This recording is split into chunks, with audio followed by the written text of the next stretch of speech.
স্কুলের এক স্যার ক্লাসের সমস্ত শিক্ষার্থীদেরকে উদ্দেশ্য করে বললেন, বাবারা তোমরা বলো তো পদ্মা সেতু কোন নদীর উপর অবস্থিত? শিক্ষকের এই কথা শুনে ক্লাসের সমস্ত শিক্ষার্থীরা এক বাক্যে উত্তর দিল, স্যার পদ্মা সেতু পদ্মা নদীর উপরে অবস্থিত। তখন সেই স্যার রাগান্বিত হয়ে বলল, বেয়াদব, মুখ সামলে কথা বলো। পদ্মা সেতু যে পদ্মা নদীর উপরে, এই রকমের উদ্ভট ভিত্তিহীন দলিল ছাড়া বাজে কথা তোমাদেরকে কে শিখিয়েছে? তখন ছাত্রীরা বলল, স্যার পদ্মা সেতু তো পদ্মা নদীর উপরেই অবস্থিত, সেটাই তো আমরা জানি। তখন স্যার বলল, চুপ করো সবাই, পদ্মা সেতু হচ্ছে শীতলক্ষ্যা নদীর উপরে অবস্থিত। শিক্ষকের এই কথা শোনার পর সমস্ত শিক্ষার্থীরা বাড়িতে যেয়ে তাদের মা বাবার কাছে বিচার দিল, কেমন স্কুলে আমাদেরকে তোমরা ভর্তি করেছো? শিক্ষক নিজেই আমাদেরকে ভুলভাল শিক্ষা দিচ্ছে।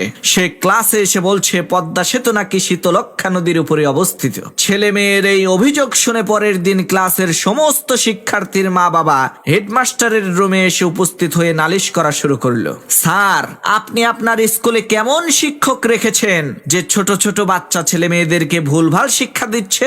সে বলে পদ্মা সেতু নাকি শীতলক্ষ্যা নদীর উপরে অবস্থিত। তখন হেডমাস্টার বলল, গত 3 মাস যাবত আপনাদেরকে এই স্কুলের বেতন দেওয়ার জন্য খবর পাঠাচ্ছি, আপনারা কেউ আসেন না। শোনেন, যে পর্যন্ত সবাই স্কুলের বেতন পরিশোধ না করবেন সেই পর্যন্ত ওই পদ্মা সেতু শীতলক্ষ্যা নদীর উপরেই থাকবে।